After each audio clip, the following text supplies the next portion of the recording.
Assalamualaikum warahmatullahi wabarakatuh. Perkenalkan, saya Kurnia Iman Pratista dengan NIM 241111313023 dari Fakultas Kedokteran Gigi Universitas Lambung Mangkurat angkatan tahun 2024. Jadi di pertemuan kali ini izinkan saya mempresentasikan tentang anatomi ginjal dan sistem urinaria.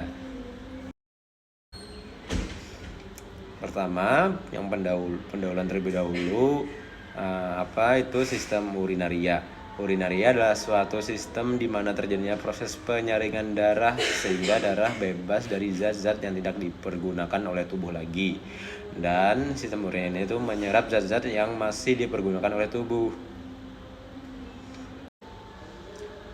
Sistem urinaria itu meliputi dari ginjal, ureter, kandung kemih, dan uretra yang akan kita bahas kali ini.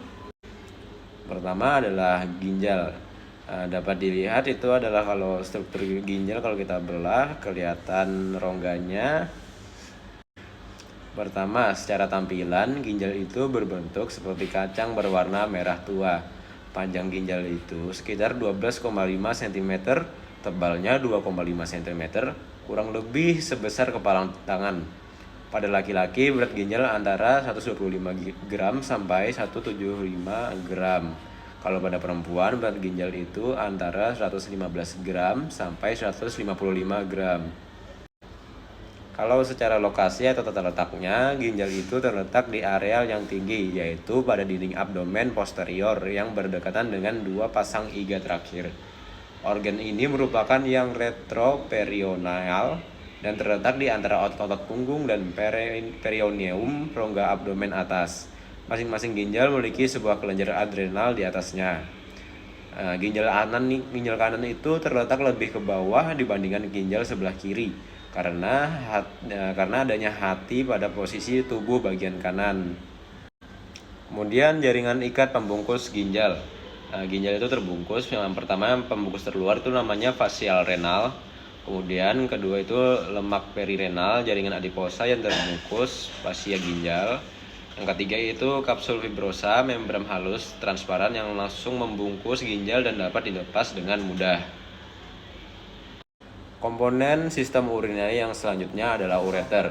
Jadi ureter ini adalah saluran yang menghubungkan antara ginjal sampai dengan kandung kemih.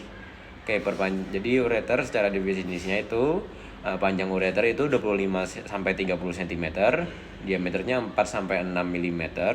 Terus saluran ini menyempit di 3 tempat, yaitu 1 titik asal ureter pada pelvis renalis, 2 titik saat melewati pinggiran pelvis renalis, 3 titik pertemuan ureter dengan kandung kemih. Dinding ureter terdiri dari 3 lapisan jaringan, yaitu A. jaringan fibrosa atau jaringan yang paling luarnya, B. jaringan muscularis longitudinal ke arah ke dalam dan otot polos sirkular ke arah luar, C. epitelium mukosa mensekresikan selaput muskus pelindung. Lapisan otot pada ureter memiliki aktivitas peristaltik instrintik. Dapat dilihat pada gambar itu ada kidney-nya atau ginjalnya, terus yang warna kuning itu adalah ureternya yang saluran tadi. Nah, di mana dia menghubungkan dengan kandung kemih yang bawah rongganya berbentuk bulat itu kandung kemihnya. Nah, ini kandung kemihnya kalau kita dekatkan dapat dilihat di pada gambar. Komponen selanjutnya adalah uretra. Nah, jadi uretra ini adalah sebuah saluran di mana saluran ujungnya ya, saluran lewatnya air kemih dan air mani. Nah, kalau pada perempuan uretranya dapat dilihat pada gambar kanan itu yang atas pada bagian tengah-tengah. Nah, kemudian kalau uretra pada bagian laki-laki terletak pada penis itu salurannya yang saluran di tengah penis itu, nah itu adalah uretranya. Bisa dilihat pada gambar. Kemudian, kalau pada laki-laki uretra membawa cairan semen dan urin, tetapi tidak pada waktu bersamaan.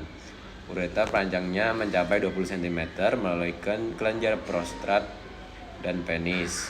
Uretra prostatik, uretra membranosa, uretra caverneus. Nah, kedua uretra perempuan berukuran lebih pendek 3,75 cm. Saluran ini membuka keluar tubuh melalui orificium uretra eksternal yang terletak dalam vestibulum antara klitoris dan mulut vagina. Nah, panjang uretra laki-laki cenderung menghambat invasi bakteri ke kandung kemih, sistitis, yang sering terjadi pada perempuan. Itulah alasannya kenapa laki-laki itu jarang terkena penyakit sistitis.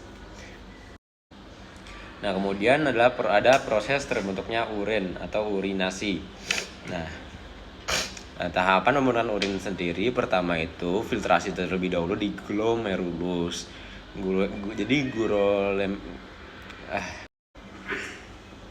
Selanjutnya adalah proses terbentuknya urin atau urinasi. Nah, tahapan pembentukan urin pertama itu adalah filtrasi di glomerulus. Nah, di glomerulus darah itu disaring, kemudian menghasilkan cairan filtrat yang mengandung air, glukosa, garam, dan limbah. Kemudian reabsorpsi di tubulus. Nah, reabsorpsi itu artinya penyerapan kembali. Jadi zat-zat penting seperti air, glukosa, dan ion diserap kembali ke dalam darah dari tubulus ginjal. Nah, setelah reabsorpsi tubulus, kemudian yang ketiga adalah sekresi tubulus. Nah, di sini limbah tambahan dan zat-zat berlebihan disekresikan ke dalam tubulus menambahkan konsentrasi urin. Nah, yang keempat, ekresi urinasi. Nah, jadi di urin ini urin mengalirkan dari ginjal melalui ureter tadi ke kandung kemih, lalu dikeluarkan dari tubuh melalui uretra. Bisa dilihat pada gambar itu ada gambar glomerulusnya yang bulat itu. Kemudian ada tubulusnya itu seperti saringan-saringan itu, di mana tadi terdapat proses reabsorpsinya di tubulus tersebut. Kemudian kita akan membahas tentang gangguan umum pada sistem urinaria. Jadi yang pertama ada infeksi saluran kemih. Nah, infeksi saluran kemih biasanya disebabkan oleh bakteri Escherichia coli. Dengan gejala seperti nyeri saat buang air kecil, seperti sering buang air, dan urin berbau. Nah, wanita itu lebih rentan, terutama jika ada faktor seperti diabetes atau penggunaan kateter. Kateter itu seperti pipa kecil yang disambungkan ke alat kandung kemih ya.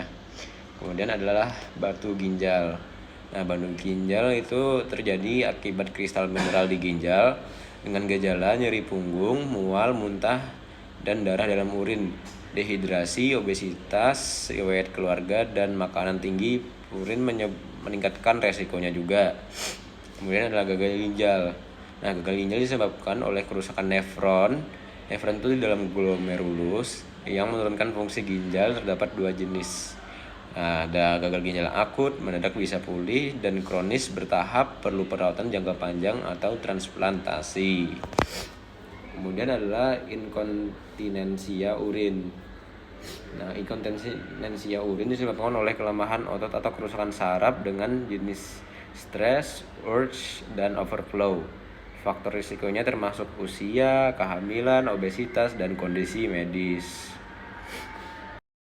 Kemudian adalah kanker ginjal. Jadi kanker ginjal terjadi akibat pertumbuhan sel abnormal di ginjal. Nah, gejalanya itu meliputi darah dalam urin, nyeri sisi tubuh, penurunan berat badan, dan lain-lain. Nah, faktor risikonya termasuk merokok, obesitas, dan beberapa penyakit riwayat keluarga. Kemudian kalau kita sudah membahas penyakit, maka kita harus ada upaya untuk menjaga kesehatan sistem urinaria juga. Nah, untuk menjaga kesehatan sistem urinaria sebagai berikut. Pertama, hidrasi yang cukup. Minum air putih secara teratur. Yang kedua, pola makan sehat. Konsumsi makanan rendah garam, lemak jenuh, dan tinggi serat. Kemudian adalah olahraga rutin, menjaga berat badan ideal dan meningkatkan sirkulasi darah.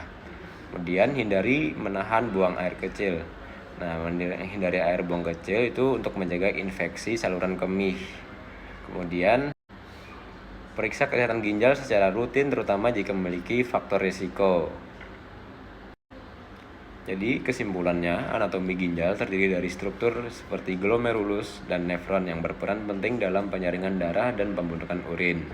Menjaga kesehatan sistem urinaria penting dengan hidrasi yang cukup, pola makan yang sehat, olahraga, dan pemeriksaan yang rutin. Sekian presentasi dari saya, mohon maaf apabila ada kesalahan dalam penggunaan kata. Saya akhiri, terima kasih. Assalamualaikum.